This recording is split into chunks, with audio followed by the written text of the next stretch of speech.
Ouais. Jésus mérite les honneurs.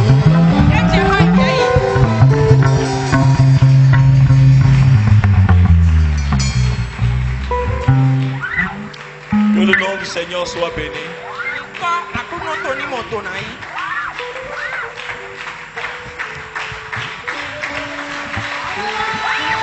Oui, Jésus est Seigneur. Jésus est Seigneur. Jésus mérite les honneurs. Il mérite nos acclamations. Il mérite nos cris. Il mérite nos alléluia. Jésus est Seigneur.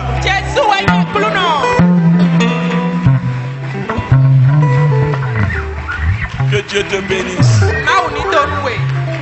Nous avons prié.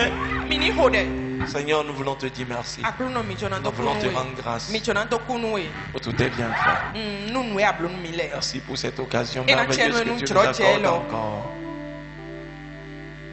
d'être dans ta présence. Pour écouter de toi, pour recevoir de toi. Nous sommes sûrs que nous serons bénis. Déjà étant dans ta présence, nous sommes bénis. Ta parole nous bénira davantage. Seigneur, dispose nos cœurs. Que l'ennemi perde tout contrôle. Que ton règne se manifeste. Que ta gloire paraisse. Afin que celui qui est chargé soit déchargé. Celui qui est fatigué, Seigneur, soit restauré. Que celui qui est défaillant reçoive la vigueur. Celui qui est malade reçoive sa guérison. Au nom de Jésus-Christ. Seigneur, nous avons besoin de toi. Et tu es ici pour nous faire du bien. Avec toi, nous sommes en sécurité. Et nous avons l'assurance que nous irons jusqu'au bout. Au nom de Jésus. Amen. Prends soin de saluer 2 personnes avant de t'asseoir.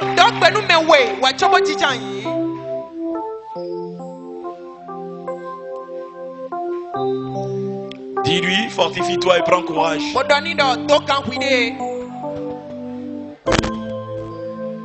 Fortifie-toi et prends courage.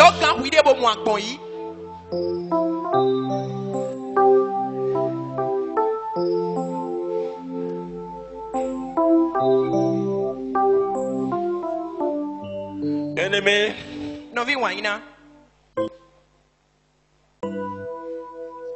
nous avons entamé une étude sur la grâce. Et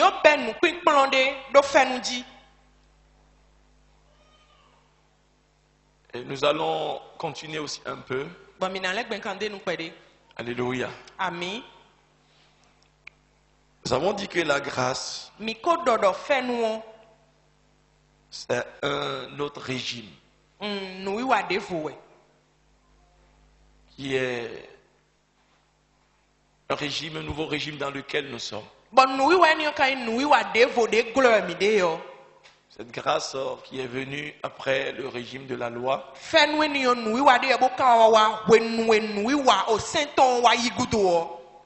ce régime a trompé beaucoup de gens. Ils ont mal compris ce régime. Ils l'ont mal interprété. Et ils se sont livrés à des choses infâmes. Parce que selon l'explication qu'ils ont de la chose, Jésus est venu avec la grâce. C'est vrai, la Bible a dit que Moïse est venu avec la loi. Mais Jésus est venu avec la grâce et la vérité. Alléluia. Amen. Jésus, lui, il est venu avec la grâce et la vérité. Nous pouvons lire ça dans Jean 1, 15 à 17. Le témoignage de Jean le Baptiste.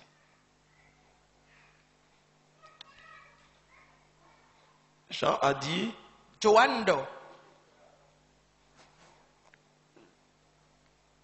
Jean dit, Jean lui a rendu témoignage et s'est écrié, c'est celui dont j'ai dit, celui qui vient après moi m'a précédé, car il était avant moi. Et nous avons tous reçu de sa plénitude. Et grâce pour grâce. Car la loi a été donnée par Moïse. La grâce et la vérité sont venues par Jésus-Christ. La loi est venue par Moïse. Et l'homme doit s'efforcer pour observer la loi. Mais l'homme n'a jamais pu observer toute la loi. Alors la condamnation est intervenue. Parce que la loi, c'est que Dieu étant en haut, a donné la loi aux hommes qui sont en bas pour l'observer. Et il dit, vous allez vivre par ça. Mais aucun homme n'a pu observer totalement. Maintenant la grâce, Dieu n'est plus resté en haut. Dieu est descendu maintenant. Alléluia. Amen. Il est venu maintenant rester en l'homme. Alléluia. Amen. Et il dit maintenant, applique ce que je t'ai dit. Donc ce que l'homme ne pouvait pas faire seul, maintenant Dieu est avec lui pour l'aider à faire. Pour faire, c'est ça la grâce. C'est pourquoi la loi n'est pas abolie. Non, la grâce c'est que Dieu vient résider en toi pour t'aider à accomplir en quelque sorte la loi. Donc la grâce ne veut pas dire puisque nous ne pouvions pas observer et que Christ est venu, il est mort à notre place, alors c'est fini, nous pouvons vivre n'importe comment. Non, c'est faux. C'est mal comprendre la grâce. Et nous avons lu Tite. Nous avons vu que Tite nous a dit clairement que la grâce ne nous enseigne pas à vivre dans le libertinage. Non, au contraire, la grâce nous aide à fuir les convoitises mondaines, à fuir l'impiété, en entendant que notre espérance là se manifeste. Alléluia. Et quand nous disons à quelqu'un, il faut rechercher la sanctification. Alors il y a ceux-là qui comprennent mal la grâce, qui disent que en fait Dieu lui-même a déjà dit dans 1 Thessaloniciens 5 verset 23 que c'est lui-même qui va nous sanctifier.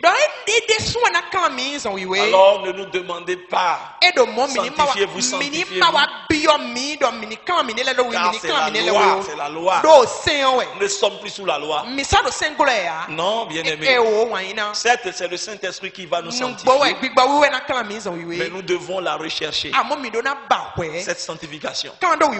C'est pourquoi la Bible a dit clairement, rechercher la paix et la sanctification sans laquelle personne ne verra le Seigneur. Donc vous devez la rechercher. Parce qu'en chacun, Dieu a disposé le libre arbitre, la volonté humaine et le Saint-Esprit qui vient habiter en vous et qui a pour mission d'accomplir cette sanctification ne pourra pas le faire si vous ne le laissez pas faire. Vous devez désirer cette sanctification. La loi ne dit pas non. Vous êtes là comme un robot. Et puis le Saint-Esprit va accomplir. Le Saint-Esprit va le faire avec votre volonté et au moyen de la parole de Dieu. La parole que vous lisez vous met à nu. La parole vous dévoile et le Saint-Esprit vous explique. Voilà ton état. Voilà ce que tu fais. Voilà ce que tu dois faire. Voilà ce que tu ne dois pas faire. Et c'est ça qui te conduit même dans la prière. Alléluia. Parce que la prière même là, la véritable prière, est inspirée par la parole. Beaucoup de gens prient aujourd'hui, mais ils sont vides de la parole. Quand vous priez beaucoup, sans aucune connaissance de la parole, vous allez finir par être fatigué. La prière va vous ennuyer. Mais c'est la parole de Dieu qui nourrit la prière. Alléluia. Et la prière qui est fondée sur la parole, c'est celle que Dieu connaît, reconnaît. C'est celle que Dieu écoute. C'est celle que Dieu exauce. Vous comprenez? Beaucoup de gens prient. Et puis après ils sont ennuyés, fatigués. Mais si vous êtes vraiment en communion avec Dieu à travers sa parole, vous ne manquerez jamais d'inspiration de prière. Alléluia. Donc la sanctification, il faut la rechercher. Donc on la recherche. Gloire à Jésus. Donc le Saint-Esprit accomplit cela. Pas sans vous, mais avec vous. Et quand on vous dit non, sanctifiez-vous, séparez-vous de ce qui est mauvais, de ce qui est souillé.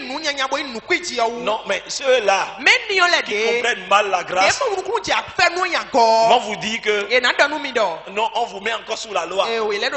Pourquoi on vous dit de ne pas faire ceci, de ne pas faire cela, alors que Jésus a déjà tout accompli? Non, c'est faux. Alléluia. La Bible a dit clairement, nous avons lu dans Hébreux 12, verset 8, nous avions lu, je suis en train de faire un rappel, que oui, nous sanctifier, nous mettre à part, c'est une reconnaissance que nous avons vis-à-vis de celui seul là qui nous a sauvés. Et je vous avais donné cette illustration que nous honorons nos parents, nous honorons notre maman, pas pour qu'elle nous mette à nouveau au monde. Non, elle nous a déjà mis au monde. Elle a entretenu cette grossesse pendant 9 mois. Maintenant, si nous lui apportons des présents, nous la saluons, nous l'aimons, ce n'est pas pour qu'elle nous mette à nouveau au monde. Elle nous a déjà mis au monde, mais c'est une reconnaissance. C'est notre gratitude. C'est notre amour. Donc, bien aimé, si vous aimez le Seigneur, il ne vous sera même pas difficile d'accepter de vous sanctifier. Parce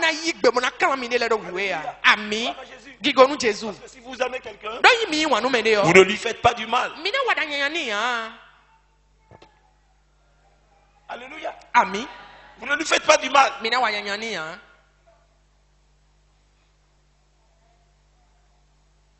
Mais librement, vous servez la personne.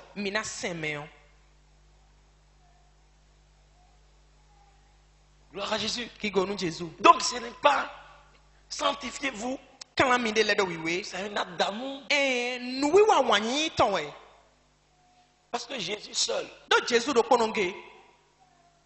peut sauver. Nos œuvres ne peuvent pas nous sauver. Donc si nous nous sanctifions, si nous fuyons l'impudicité, l'adultère, le vol, le mensonge, ces choses, en tant que chrétien, nous ne sommes pas en train de faire ça pour mériter le ciel. Non. Mais nous le faisons par amour au Christ.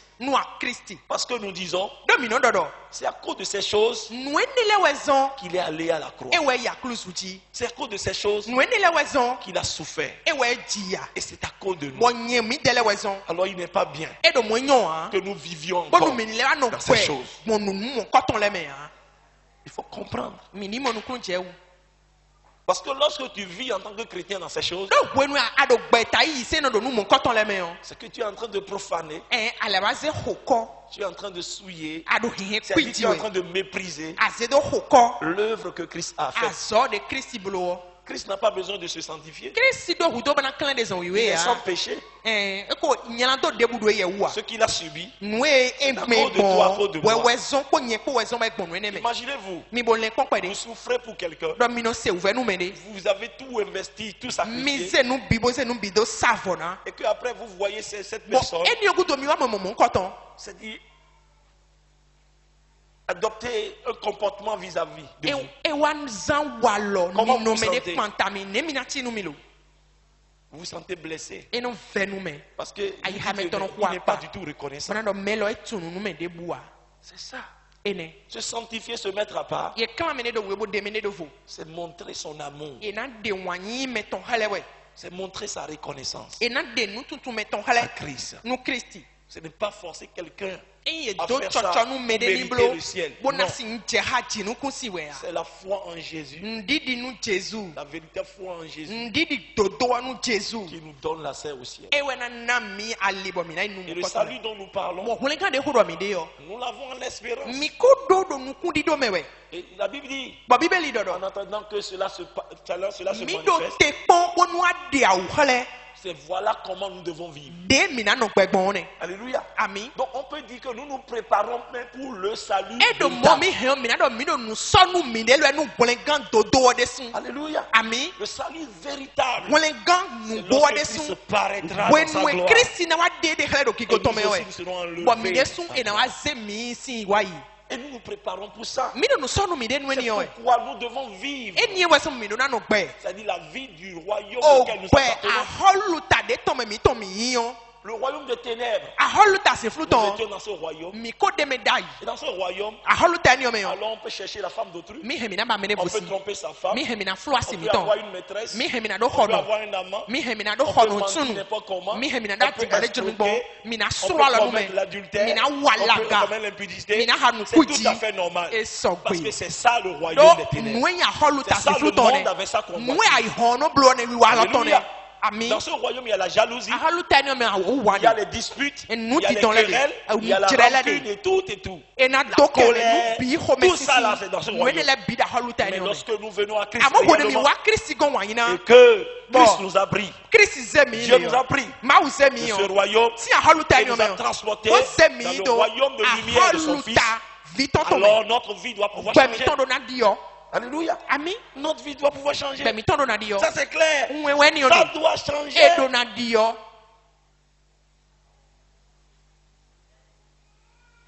Donc il faut comprendre la grâce. Et puis parce que dans la grâce, nous devons rendre à Dieu un culte agréable. Et nous avons parlé de cela. Et un culte agréable, un culte raisonnable. Comme la Bible a dit, c'est de nous devons renouveler notre pensée, notre intelligence. La façon dont nous pensions. Quand nous étions dans le monde, ça doit pouvoir changer. Alléluia. Amen. Nous pensions de façon floue.